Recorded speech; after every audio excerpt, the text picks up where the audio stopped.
Talagang hindi na magbabagong tao.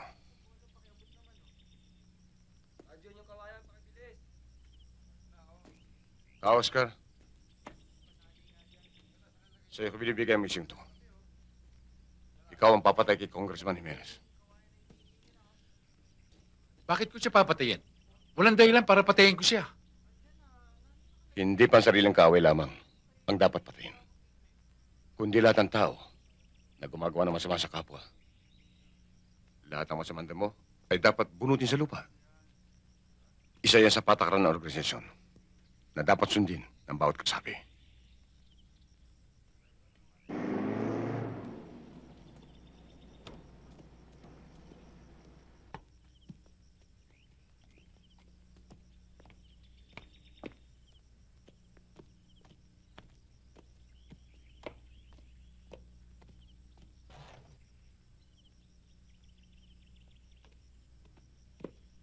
Mahusay pala kayo mga bayo, Congressman.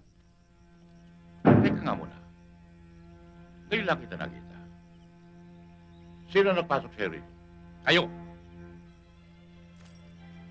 Kayo ang dahilan kung bakit ako nakpasok dito. Dahil sa ginawa niyong Ophelia kagabi. Anong pinagsasabi mo? Hindi.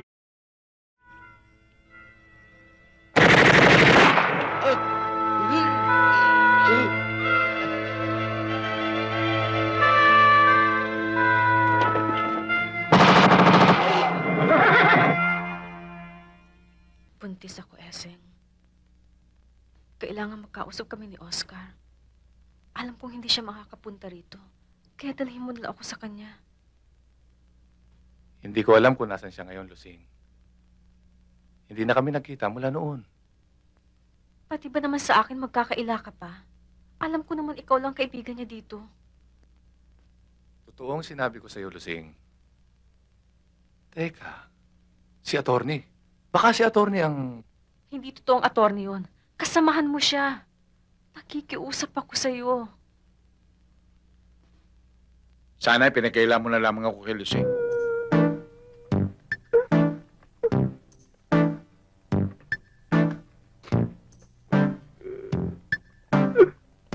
Hoy, tama na yan. May tatrabahuin ka dito. Oh, nakabihis pa to. Bara mo muna. Bagdaan! Bakit mo ba na nakasawa ko? Mrs., hindi pwedeng embalsamuhin ng tao na nakabihis.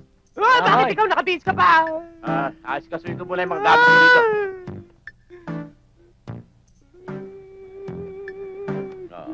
Die for me, Artonino.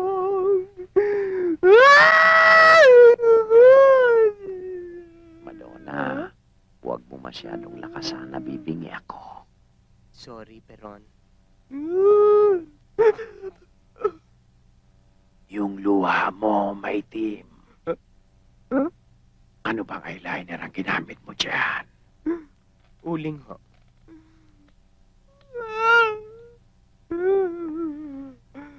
O, ba't nakadamit pa to? Tanggalin na to. Teka. Bakit yan ang gamit mo? Ano ka ba, embalsamador o sapatero? Akong assistant niya. Kung anong kaya niyang gawin, kaya ko rin. Ayoko, hindi ako papayag. Gusto kong gagawa sa asawa ko yung mismong sapatero. Kasi embalsamador. Ano ba yan? Sige, tawagin mo. Ayoko, ikaw. Hindi na kailangan. Andito na ako. O, yan. Ay! Yung embalsamador, yan ang gustong pumatay sa akin. Huwag kang pahalata. Kunin mo na ang gown ko.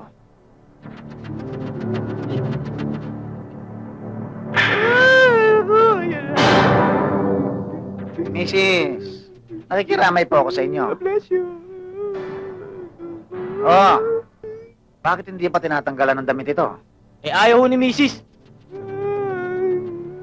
Mrs., dapat maintindihan ninyo na bawal ang may ibang tao rito maliban sa amin.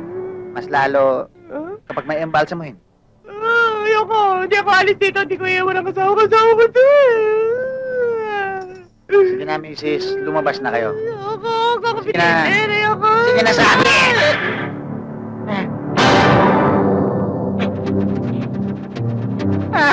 Meron pa isa. Ikaw! Oo, ako nga. Ikaw nga! Dracula, buhay Patay ako! Patay ka!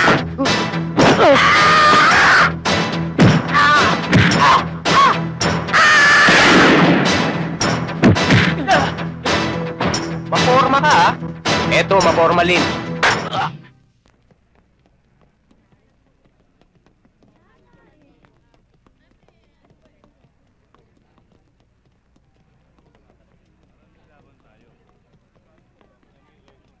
Huwag kang mag-alala, Teresa. Nagkausap na kami ni attorney. Lahat ng responsibilidad na naiwan ni Uncle, ako nang bahala. Kung may problema ka, sabihin mo na sa akin. Salamat. Eh, yun nga sabi ko. Na kung pwede sana, eh di...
Walang susunod!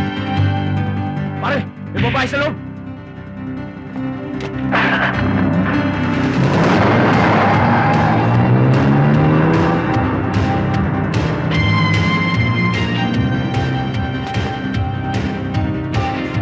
Sa ginagawa mong ito, lalo mo lang pinabibigat ang kaso mo.